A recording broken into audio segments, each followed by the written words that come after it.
Jean chapitre 10, verset, à partir du premier verset.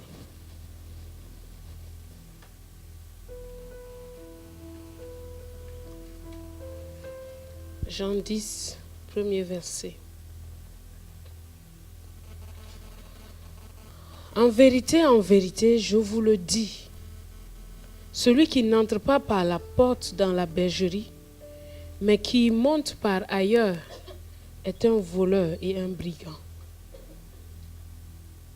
Mais celui qui entre par la porte est le berger des brebis. Le portier lui ouvre et les brebis entendent sa voix.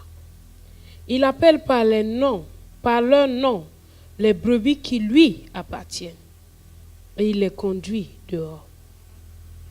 Lorsqu'il a fait sortir toutes ses propres brebis, il marche devant elles et les brebis le suivent parce qu'elles connaissent sa voix. Elles ne suivront point un étranger, mais elles fuiront loin de lui parce qu'elles ne connaissent pas la voix des étrangers. Jésus leur dit cette parabole, mais ils ne comprirent pas de quoi il leur parlait. Jésus leur dit encore, en vérité, je vous le dis, je suis la porte des brebis. Tous ceux qui sont venus avant moi sont des voleurs et des brigands, mais les brebis ne les ont point écoutés. Je suis la porte. Si quelqu'un entre par moi, il sera sauvé. Il entrera et il sortira et il trouvera des pâturages. Le voleur ne vient que pour dérober, égorger et détruire. Moi, je suis venu afin que les brebis aient la vie et qu'elles soient dans l'abondance. Je suis le bon berger. Le bon berger donne sa vie pour ses brebis.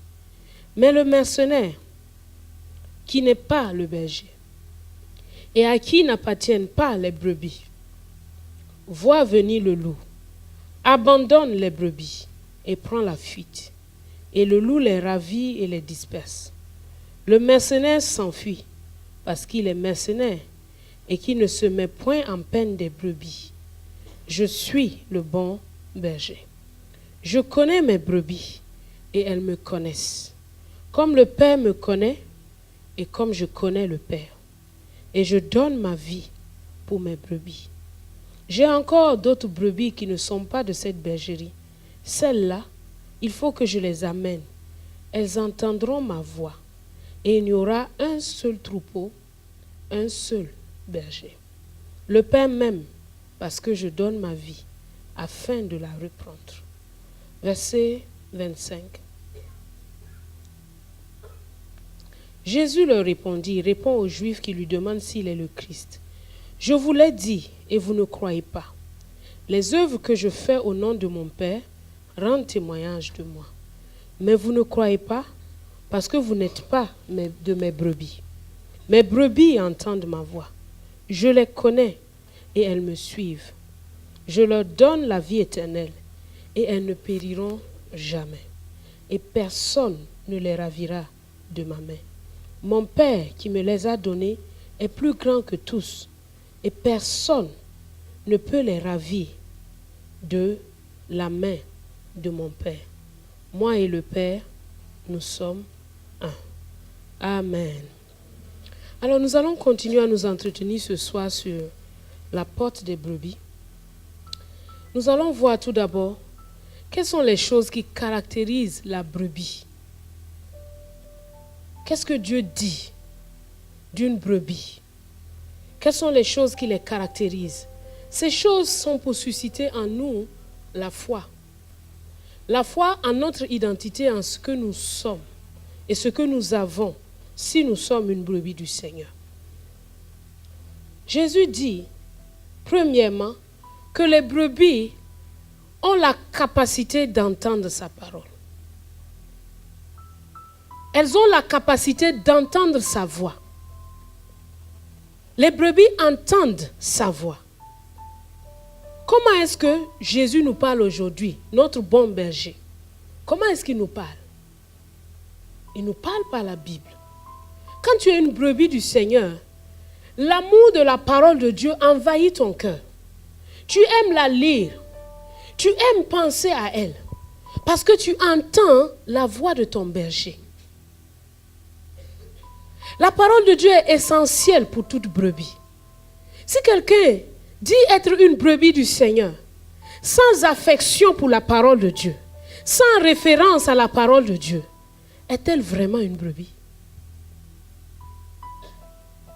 C'est pour ça que quand tu nais de nouveau, tu désires ardemment le lait spirituel et pur, le lait de la parole de Dieu. Et tu dois continuer dans cela. Tu ne dois pas commencer dans la parole et terminer dans autre chose. Demeurez dans ma parole, c'est ce que Jésus nous dit. Nous commençons avec la parole. Mais d'où viennent toutes les autres théories qui ne sont pas dans la parole, qui viennent se mettre au milieu? D'où est-ce qu'elles viennent? Quand tu ouvres la Bible, tu feuillettes la Bible de part et d'autre, tu ne vois rien qui parle de cette théorie-là, mais pourtant tu crois à cette théorie. Est-ce que tu es vraiment une brebis du Seigneur? Pourquoi tu mets toujours un mais après ce que Jésus a dit? Jésus dit, mes brebis entendent ma voix. Quand il dit quelque chose, ces brebis croient ça. D'où viennent toutes ces théories, toutes ces choses qui n'ont aucun fondement biblique? Être une brebis du Seigneur, c'est savoir que là, j'écoute la parole de Dieu. Et la parole de Jésus, elle est consignée là, dans la Bible. Ce n'est pas des théories.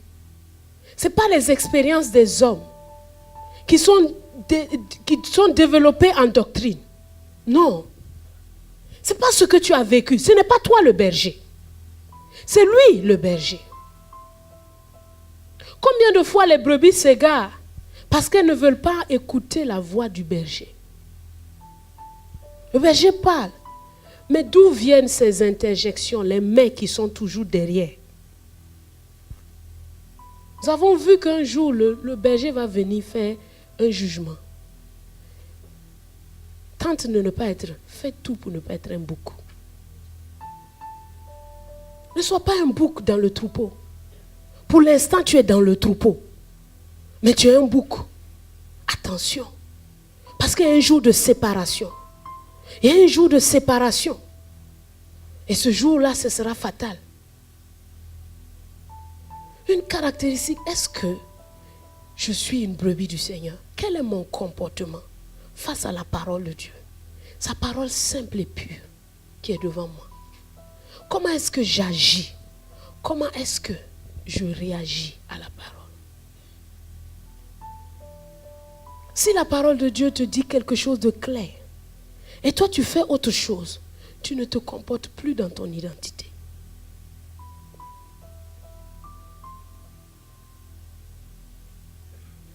Tu peux me dire, mais j'ai une faiblesse dans ce niveau. Mais oui, c'est pour ça que les brebis peuvent communier avec le berger. Mais ne reste pas campé sur ta position, sois honnête et vrai. Sois honnête.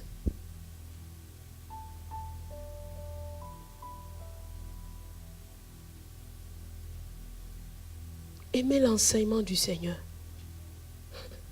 Les brebis, ce sont ceux qui viennent écouter l'enseignement. Les autres, ils aiment l'exaucement des prières. Ils viennent seulement quand il y a un sujet de prière. Hein? Quand on dit sujet de prière percé, ils sont là. Mais les brebis, ils aiment l'enseignement. Où sont tous les autres? Ils sont où? Ils sont des brebis ou bien ils sont quoi?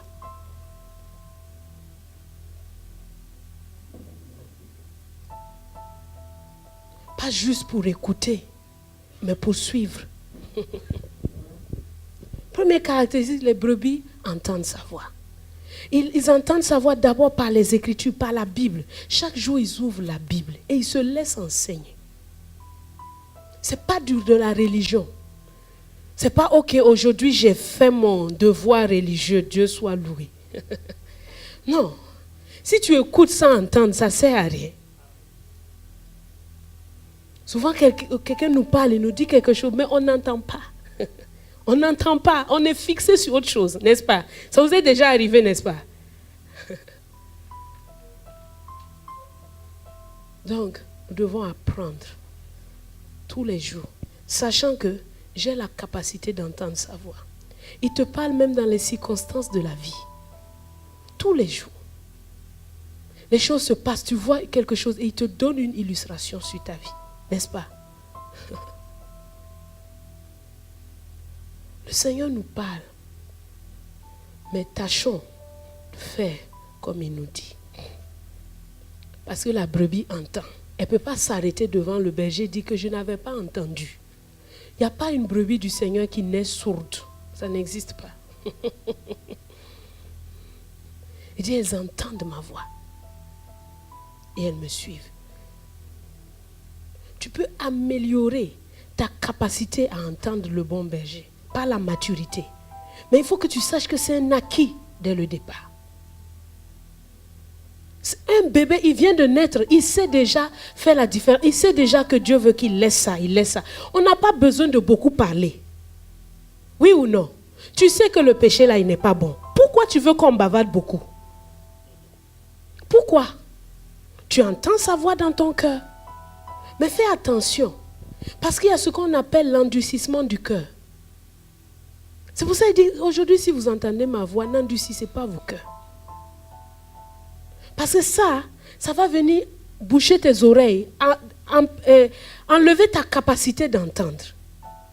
Donc chaque jour, il faut livrer tes excuses à Dieu. Il faut livrer tes excuses à Dieu. Il dit, si j'étais venu que je ne leur avais pas parlé, là ils auraient des excuses. Mais comme je leur ai parlé, ils n'ont plus d'excuses pour leur péché. Donc Dieu fait ça. Il vient, il te parle, il te parle, il te parle. Pour que tu enlèves les excuses sur lesquelles tu t'appuies. C'est pour ça que l'honnêteté et la bonté devant, c'est des choses nécessaires dans le cœur. Si tu veux avancer. Quand Dieu te dit, sois honnête.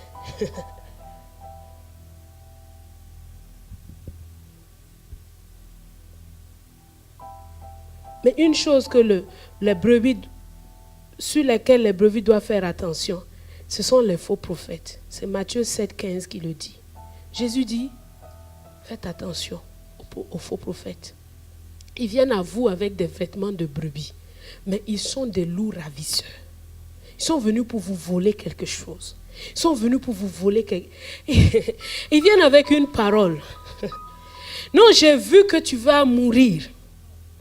J'ai vu qu'il y a un esprit vraiment qui est en train de te poursuivre. Toi, tu dis, prophète, parle. Il dit, oui, j'ai vu ça. Il y a une folie là qui est derrière toi. Elle court derrière toi. Menteur. Il va te voler ta paix. Il va te voler ta sécurité en Dieu. Il va te faire devenir dépendant de lui. Et quand tu vas être dépendant de lui maintenant, il va te spolier. Non, j'ai vu que tu vas réussir, mon frère. Non, l'Europe, j'ai vu que tu étais devant la tour Eiffel. Menteur. Pourquoi vous aimez les blagueries comme ça? Vous-même, vous savez dans votre cœur que c'est faux. Mais comme il y a la convoitise, c'est ça, l'honnêteté dit, ça là, il y a la convoitise en moi, qui fait que les gens peuvent accrocher ça. C'est pour ça, devant Dieu, tu as dit, Seigneur, vraiment l'Europe là, ça brille dans mes yeux. Mais tu es mon berger. Je ne suis pas une brebis errante. J'appartiens à quelqu'un. Et la terre entière est à toi. Aide-moi à me débarrasser de cette convoitise. Je n'en veux pas. Mais tant que tu n'as pas pris position, mais tu dis à Dieu, ah, la convoitise est là, il faut gérer. Il ne gère pas. Tu comprends? C'est pour ça que ça reste longtemps. Il ne va pas gérer. Il faut que tu prennes position. Tu as dit c'est là, mais tu n'as pas dit que tu as choisi quoi. Mais choisis bien, parce que lui connaît le fond de ton cœur. C'est pas ce que ta bouche dit qui compte. Qu'est-ce qu'il y a au fond de ton cœur? Si tu es attaché à lui, Dieu ne va pas venir faire divorce entre vous. Il attend que toi-même tu dises, je ne veux pas de cette convoitise. Et quand tu enlèves cette convoitise, la tentation n'a plus quelque chose sur lequel s'accrocher. Quand tu es fixé sur ton objectif là, Dieu dit, je suis le berger, je te conduis là. Dis non, pour moi la réussite c'est ici. Donc tu es devenu ton propre berger. il va faire quoi maintenant? Il a beau te frapper, ou tu n'entends pas.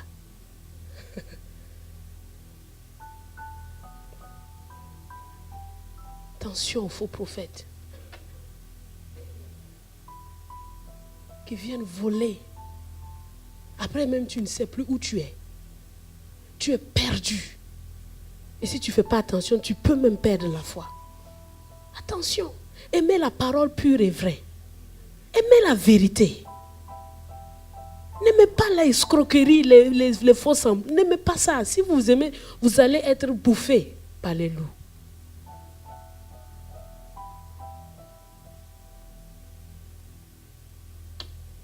La deuxième chose qui caractérise la brebis, c'est qu'elle a une identité. Il dit, elle les appelle par son nom. Elle a une identité en Christ. Elle sait qui elle est. Elle a un nom.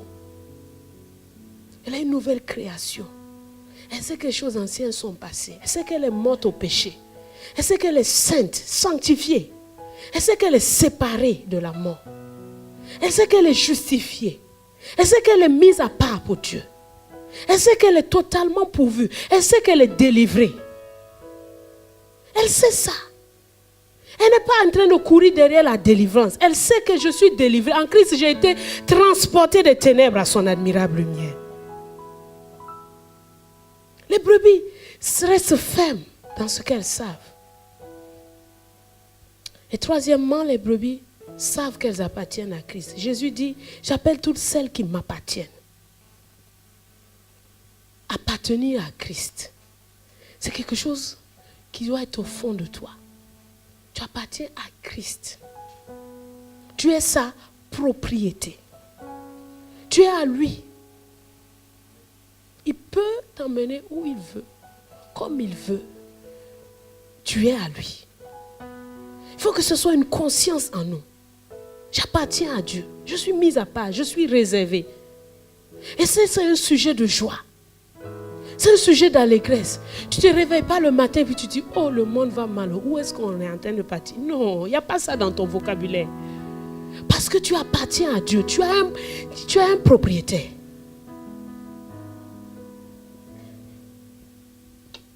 Quatrième caractéristique, c'est qu'elles suivent le Seigneur. Elles sont des imitateurs de leur berger.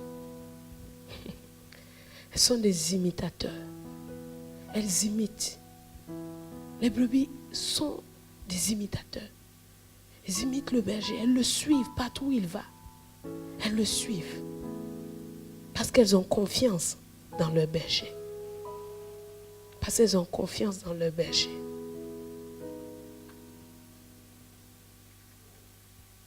Et elles le connaissent. Cinquième caractéristique.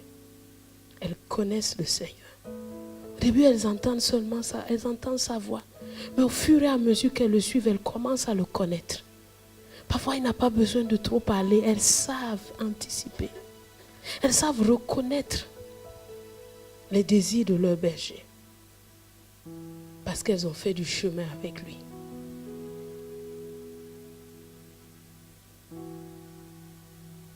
Et septièmement, elles reçoivent la vie éternelle. Une brebis sait qu'elle a reçu la vie. Pourquoi? Parce qu'elle a un bon berger. Le bon berger, c'est Jésus. En Israël, les bergers du temps, c'était les brebis qui payaient pour les péchés du berger. Quand le berger fait ses fautes, après, s'il veut la réconciliation avec Dieu, il va choisir dans le troupeau sa plus belle brebis et il l'amène au tabernacle. Il pose ses mains sur cette brebis innocente et il dépose tous ses péchés sur cette brebis. Et cette brebis était sacrifiée. Et lui, il recevait la liberté. Avant, c'était les brebis qui payaient pour le berger. Mais Jésus, le bon berger, est venu. Il est venu donner sa vie pour payer pour ses brebis errantes. Il n'est pas comme les autres bergers. Il n'est pas comme les autres bergers. Il est venu donner sa vie. Il a pris notre faute. Il a pris notre condamnation. Il est allé à la croix. Il nous a rachetés pour que nous puissions entrer en Sion. Jésus est le bon berger. Il est le bon berger. Il aime ses brebis. Il tient compte de ses brebis. Il n'est pas comme un mercenaire. Un mercenaire, il cherche de l'argent. Lui, il est le bon berger. Donc, appartenir à Jésus doit être un sujet de joie pour toi. Et tu dois vivre toute ta vie dans cette optique.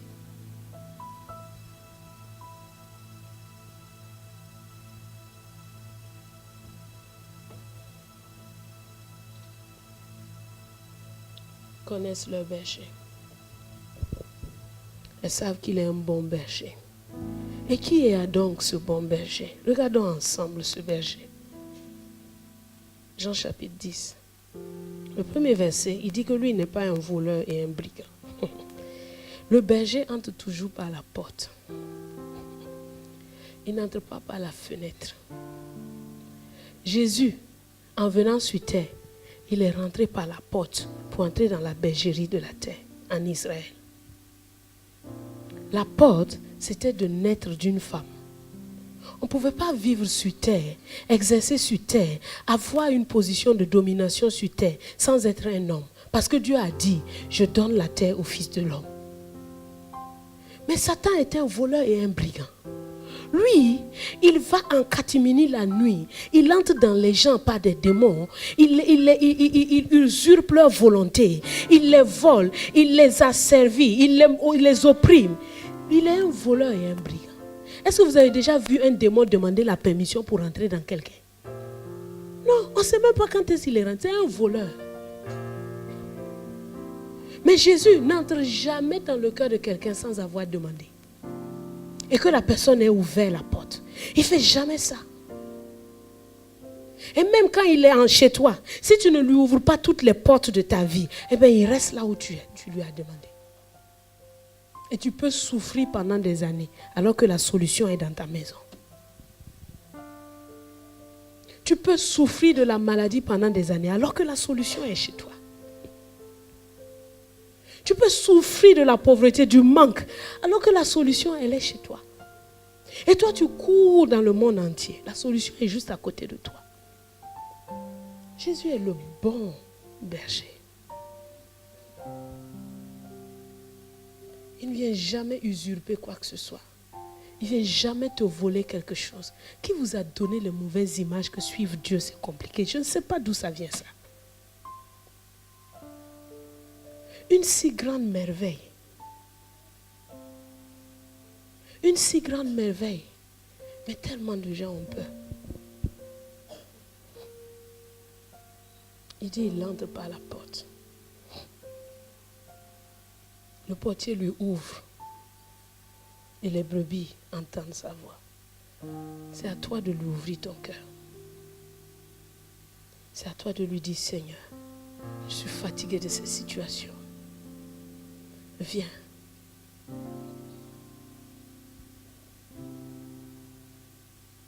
Et il les conduit dans la liberté. Il dit, il les conduit où? Dehors.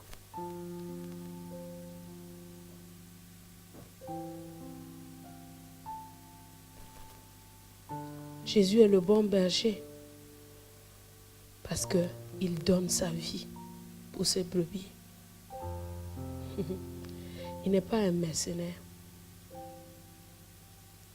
Il ne fuit jamais quand le loup vient t'attaquer. Il ne fuit jamais quand tu es dans la détresse. Il ne fuit jamais quand tu es face à un problème. Jamais. Jamais. Jamais. Jamais.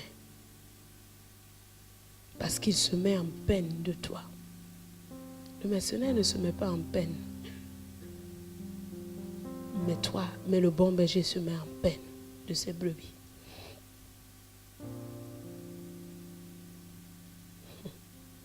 Il ne fait pas que les surveiller. Il leur donne sa vie. Qui a déjà entendu une chose pareille? Un berger déverser sa nature et sa vie dans ses brebis. Qui a déjà entendu une chose pareille? Qui a déjà vu une chose pareille? Un berger donner sa vie pour des brebis. Qui a déjà vu une chose pareille? Pourquoi est-ce qu'il est venu donner sa vie pour ses brebis? Pourquoi? est-ce qu'il ne s'est pas contenté de nous paître simplement et de nous amener quelque part? Pourquoi est-ce qu'il veut tant que nous ayons sa vie? Il dit, je leur donne la vie éternelle. Pourquoi? Est-ce juste pour faire du tourisme? Ou juste pour faire beau? Dieu a un plan élevé pour nos vies. Son plan n'est pas au rabais. Il dit, je leur donne la vie éternelle. Il faut que tu crois ça. Il dit, ceux qui sont mes brebis, croient ma parole.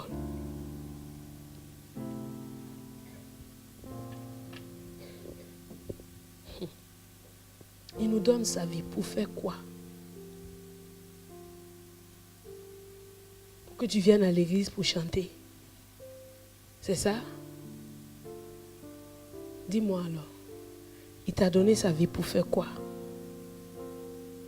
Vous me répondez pas? Hein? Et puis? Pour faire quoi? Pour faire quoi? On prend la vie pour faire quoi? Pour vivre. Pour vivre comme lui. Tu ne dois pas avoir un autre idéal dans la vie que ça. Tous tes autres idéaux là, c'est ça le problème. Tu n'es pas en train de suivre Christ. Tu veux te servir de lui pour arriver quelque part. Ça ne va pas marcher. Parce que c'est lui le berger. Il t'a donné sa vie pour vivre sa vie. Pour vivre simplement. C'est pas, la vie chrétienne, c'est simple, c'est ça. Maintenant, il faut que tu saches, la vie qu'il m'a donnée là, qu'est-ce qu'il y a dedans? Et est-ce que tu crois que tu as reçu cette vie-là? Ou bien tu es toujours en train de te battre, Seigneur, donne-moi. Alors que la chose, elle est en toi. Ou la vie, pas la chose. Dieu nous a donné, il dit, j'ai donné ma vie pour mes brebis, pour qu'elles vivent aussi comme moi, exactement. Regardez ce qu'il dit au verset 14. Il dit, je connais mes brebis et elles me connaissent. Comme le Père me connaît et comme je connais le Père. Dimanche, je disais que Jésus est la porte des brebis parce qu'il était lui-même la brebis du Père. Et donc, il reproduit exactement la même chose. Il est venu sur terre, il a vécu par la force du Père. Il a vécu, il a donné les paroles du Père. Il a vécu comme le Père lui voulait qu'il vive. Nous, lui aussi à son tour, il déverse sa vie sur nous, ses brebis, pour que nous vivions comme lui. C'est quoi les autres objectifs que tu as dans la vie là? Moi, je ne comprends pas. Qui t'a blagué que la vie chrétienne, c'est pour venir et puis Dieu va te donner ça. Je ne comprends pas. Qui t'a dit ça? Il te donne ça, certes, mais ce n'est pas ça le premier but. Est-ce qu'on se comprend? Ce n'est pas ça le premier but. Le premier but, c'est de vivre comme lui. Tel il est, tel nous sommes dans ce monde. Tel il est, tel nous sommes dans ce monde. Donc la brebis ne doit pas vivre sa vie indépendante. Ou bien dire au berger, aujourd'hui j'ai décidé d'aller manger chez Paul. Entre guillemets. Le champ de Paul, c'est là-bas que je vais aller brouter aujourd'hui. Vous avez déjà vu une brebis faire ça? Elles suivent le berger. Que nous soyons conscients qu'en Sion, nous sommes entrés dans la porte, par la porte des brebis. Et que sa gloire est sur nous. Sa vie est en nous. Et que nous ne sommes pas des brebis errantes. Jésus dit qu'il a vu la foule était comme un troupeau sans berger, languissant et abattu. Ceux qui n'ont pas de berger sont toujours dans la langueur et dans l'abattement. Si tu as un berger, si Jésus est ton berger, l'abattement n'est pas ton partage. La langueur n'est pas ton partage. L'épuisement n'est pas ton partage. Le repos, c'est ça ton partage. La Bible me dit dans Psaume chapitre 23, l'Éternel est mon berger, je ne manquerai de rien. La porte des brebis est la porte principale. Parce que si tu vous regardez dans Psaume 23, vous voyez toutes les autres portes se défiler. Il faut être chacun un bon berger, une bonne brebis. Il faut qu'on suive le Seigneur attentivement. Et quand tu le suis attentivement, toutes les autres portes, il te conduit dans toutes les autres portes. Tu ne peux pas vouloir la gloire de la porte des poissons si tu n'as pas été une bonne brebis. Tu ne veux pas vouloir la gloire de la porte de la vallée si tu n'as pas été une bonne brebis. La brebis, elle suit le Seigneur et le Seigneur la conduit pas après pas. Le Seigneur est mon berger. Je ne manquerai de rien. Quand tu es conscient de Jésus ton berger, la conscience du manque elle doit te quitter. Pourquoi toujours je manque? C'est tu te réveilles, il faut que ça quitte. Pour pas te réveiller avec il me manque ça. Non, dis je ne manquerai. Combat cette pensée avec la vérité de la parole de Dieu qui t'est donnée. Tu as un berger, il n'y a pas de manque. Tu penses manquer, mais le Père sait de quoi tu as besoin. Donc il te donne exactement ce dont tu as besoin. Alors dis-toi, je ne manque de rien. J'ai tout ce qu'il me faut en temps et en heure voulu. Je ne manque de rien. Je ne manque de rien. Je ne manque de rien. Il m'assure le repos. Pourquoi toutes ces luttes dans ta vie? Tu luttes pour aller où? Est-ce que tu sais à qui tu appartiens? Il me fait reposer dans de verts pâturages. Il me dirige près des eaux paisibles. Il restaure mon âme. Il me conduit dans les sentiers de la justice à cause de son nom. Quand je marche dans la vallée de l'ombre de la mort, la porte de la vallée, je ne crains aucun mal. Car tu es avec moi. Ta houlette et ton bâton me rassurent.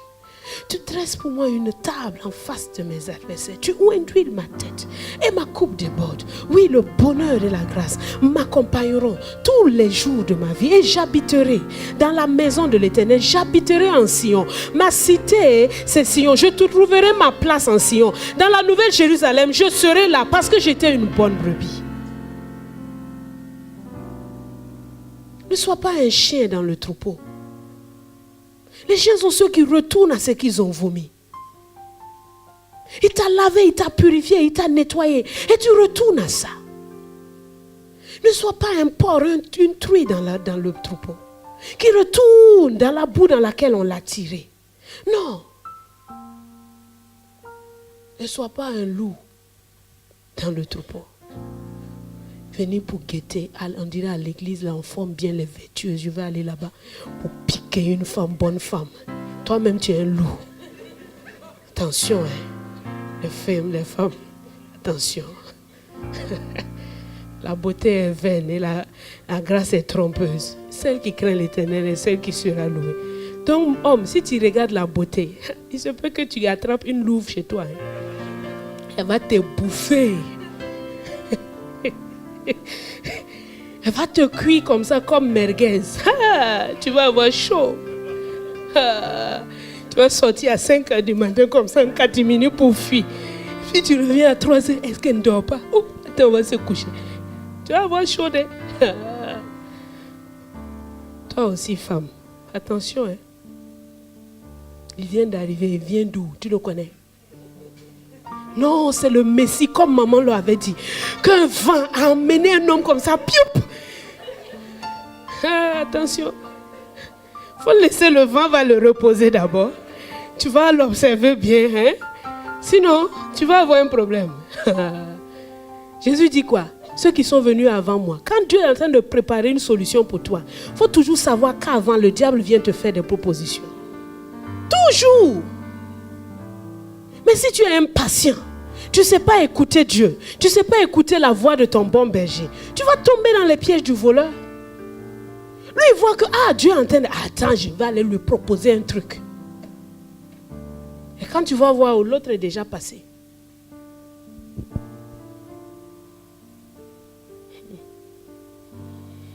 Alléluia. Bon, il nous reste... On va peut-être recommencer la porte des poissons. Parce que sinon, on va faire 10 séances ici. Ce qui n'est juste pas mon désir d'abord. Donc, Jésus est quoi? La porte des brebis. En Sion, tu es entré par la porte des brebis. Chaque jour, je suis la brebis du Seigneur. J'entends sa voix. Je ne manque de rien. Le psaume 23 est mon partage. Il n'y a pas de manque dans ma vie. Le repos est mien. Le salut est mien. Le bonheur, la grâce m'accompagne. Pourquoi? Parce que je sais écouter, parce que je sais écouter son enseignement à la vieille porte. On va le voir. Quand je marche dans la vallée de l'ombre de la mort, oui, mon bon berger m'a conduit dans la porte de la vallée, mais je n'ai pas besoin d'avoir peur, car il est avec moi. Sa houlette et son bâton, son autorité me rassurent, parce qu'il a l'autorité sur tout. Il a l'autorité sur les vents, il a l'autorité sur les maladies, il a l'autorité sur les démons, il a l'autorité sur tout ce qui m'empêche de me tenir debout. Et sa houlette, sa direction, comment il m'instruit, ça me rassure. Parce que même si la situation semble ne pas changer, je sais qu'il est avec moi. Je n'ai pas besoin d'avoir peur. Il me fait reposer dans de verts pâturages. Et ça, c'est la porte de la source. Où il dit, si quelqu'un croit en moi, il n'aura plus jamais faim. Il n'aura plus jamais soif. La vie de Dieu en nous, elle rassasie nos vies. Elle nous donne une sécurité. Elle nous donne de la stabilité. Nous ne sommes pas de ceux qui sont toujours en train de courir derrière des choses. Il me dirige.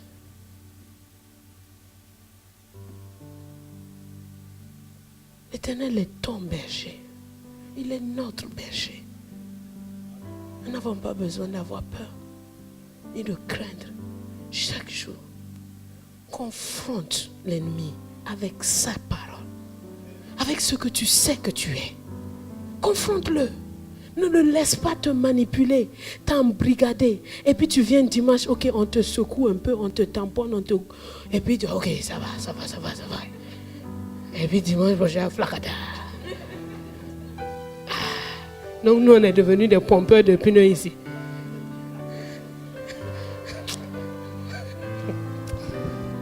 Il faut vivre dans la victoire tous les jours. Apprends à te battre avec l'épée de la parole. Loue-le. Quand l'ennemi vient à toi, tu dis, je m'écris, loué soit l'Éternel. Et je suis délivré de tous mes ennemis. Je m'écrie, loué soit l'Éternel.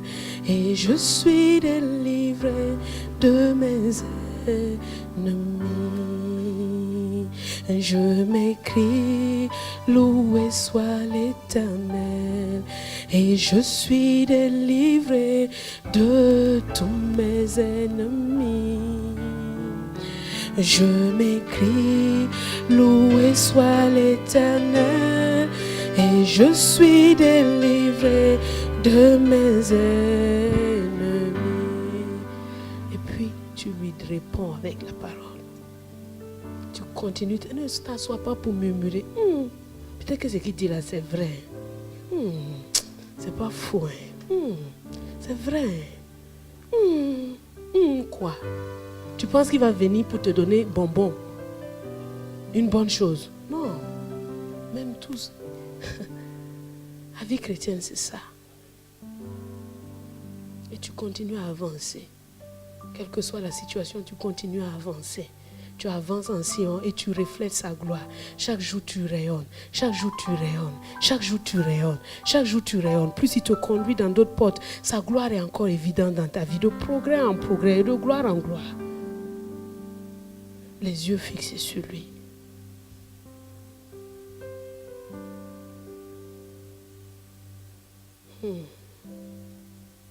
Est-ce qu'on peut louer notre berger?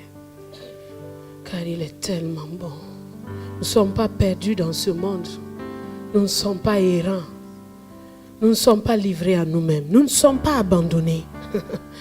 Nous ne sommes pas dépourvus. Nous avons un bon berger. Nous avons un bon berger. Il est notre berger. Nous avons un bon berger. Il est notre berger.